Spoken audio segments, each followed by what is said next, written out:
Vasundhara Raj Bahadur hit and run case ಮೇಲೆ ನಿಮ್ಮನ್ನ arrest ಮಾಡ್ತಾ ಇದ್ದೀವಿ. ನನ್ನ ಮನೆಗೆ ಬಂದು ನನ್ನ ಮುಂದೆ ವಾಯ್ಸ್ ರೇಸ್ ಮಾಡೋದು ನನಗಿಷ್ಟ ಆಗಲ್ಲ. ಇಷ್ಟಕ್ಕೂ ಯಾರು ಪರ್ಮಿಷನ್ ಕೊಟ್ರು ಅಂತ ನನ್ನ ಮನೆಗೆ ಬಂದು ಈ ರೀತಿ ಎಲ್ಲ ಮಾತಾಡ್ತಿದ್ದೀರಾ? ವಾರೆಂಟ್ ತಂದಿದ್ದೀರಾ? ತೋರಿಸಿ. ನೋಡಿ ಮೇಡಮ್, ನಮಗೆ ಮೇಲಿಂದ ಆದೇಶ ಬಂದಿದೆ. ಅಷ್ಟಕ್ಕೂ ಪಬ್ಲಿಕ್ಕು ಸ್ಟೇಷನ್ ಮುಂದೆ ಗಲಾಟೆ ಮಾಡ್ತಾ ಇದ್ದಾರೆ. ಕಮಿಷನರ್ ಸರ್ ಈ ಕೇಸ್ನ ಫಾಲೋ ಅಪ್ ಮಾಡಕ್ಕೆ ಹೇಳಿದ್ದಾರೆ. ಕಮಿಷನರಾ? ನಾನು ಅವ್ರ ಹತ್ರನೇ ಮಾತಾಡ್ತೀನಿ.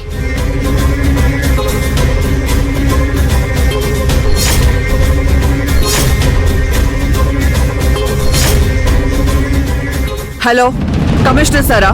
ಹಾ, ಹೇಳಿ madam. What is this nuisance? ಗೊತ್ತಾಗಿರ್ಬೇಕಲ್ಲ, ನಾನೇ ಇನ್ಸ್ಪೆಕ್ಟರ್ನ ಕಳಿಸಿದ್ದು.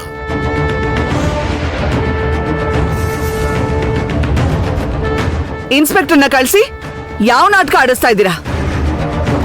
ಯಾವ ಕಾನೂನಿನ ಆಧಾರದ ಮೇಲೆ ನನ್ನನ್ನ ಅರೆಸ್ಟ್ ಮಾಡಕ್ ಬಂದಿದ್ದಾರೆ ಇವರು? ನನ್ನ ವಿರುದ್ಧ FIR ಫೈಲ್ ಆಗಿದ್ಯಾ? ಯಾವ ಸೆಕ್ಷನ್ ಅಟ್ಯಾಚ್ ಮಾಡಿದ್ದೀರಾ? ಪ್ರೈಮರಿ ಎವಿಡೆನ್ಸ್ ಇಲ್ದೆ, ಕೋರ್ಟ್ ನೋಟಿಸ್ ಇಲ್ದೆ ನನ್ನ ಅರೆಸ್ಟ್ ಮಾಡಕ್ ಬಂದಿದ್ದಾರೆ ಅಂದ್ರೆ ಏನಿದ್ರ ಅರ್ಥ? ನಿಮ್ಮ ಡಿಪಾರ್ಟ್ಮೆಂಟ್ಗೆ ಇಷ್ಟೊಂದು ಬೇಜವಾಬ್ದಾರಿತನನ? ಮೇಡಮ್ ಪ್ಲೀಸ್ ಅರ್ಥ ಮಾಡ್ಕೊಳ್ಳಿ, ಈಗಿನ ಸಿಚುಯೇಷನ್ ಕಂಪ್ಲೀಟ್ ಆಗಿ ನಮ್ಮ ಕಂಟ್ರೋಲ್ ಮೀರೋಗಿದೆ.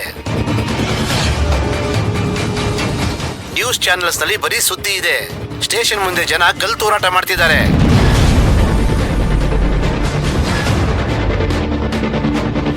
ಈಗ ಯಾವ ಲೀಗಲ್ ಆರ್ಗ್ಯುಮೆಂಟ್ಸ್ ಕೂಡ ಕೆಲಸ ಮಾಡೋದಿಲ್ಲ. ಸೊ ನೀವು ಸರೆಂಡರ್ ಆಗಲೇಬೇಕು, ಬೇರೆ ದಾರಿ ಇಲ್ಲ.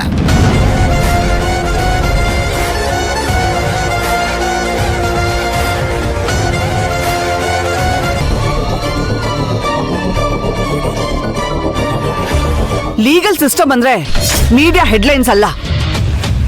CRPC ಸೆಕ್ಷನ್ 41A ನೋಟಿಸ್ ಕೊಡದೆ, ಯಾವುದೇ ಮ್ಯಾಜಿಸ್ಟ್ರೇಟ್ ಅನುಮತಿ ಇಲ್ಲದೆ ನನ್ನ ಮುಟ್ಟೋದಕ್ಕೆ ಲಾನಲ್ಲಿ ಅನುಮತಿ ಇಲ್ಲ. ನಿಮಗ್ ಪ್ರೆಷರ್ ಇದೆ ಅಂತ ಮೀಡಿಯಾ ಹೇಳಿದ ಸುಳ್ಳು ಕತೆನ ಕೇಳಿ ನಾನು ಅರೆಸ್ಟ್ ಆಗ್ಬೇಕಾ?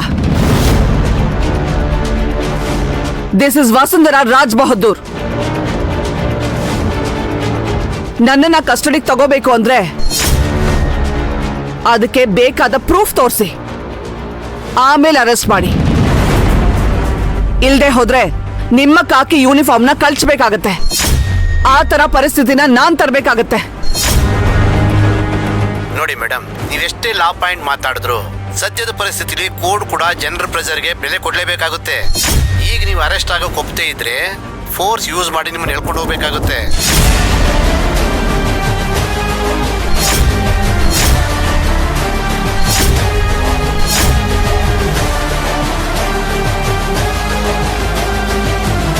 Dam it. ಹೋಗ್ರಿ, ಮೇಡಮ್ನ ಕಸ್ಟಡಿಗೆ ತಗೊಳ್ಳಿ. ಬನ್ನಿ ಮೇಡಮ್. ಯಾರು ಅನ್ಕೊಂಡಿದ್ದೀರಾ ನನ್ನ ಮಗಳನ್ನ? ಮೊದಲು ಅವಳು ಕೈ ಬಿಡಿ.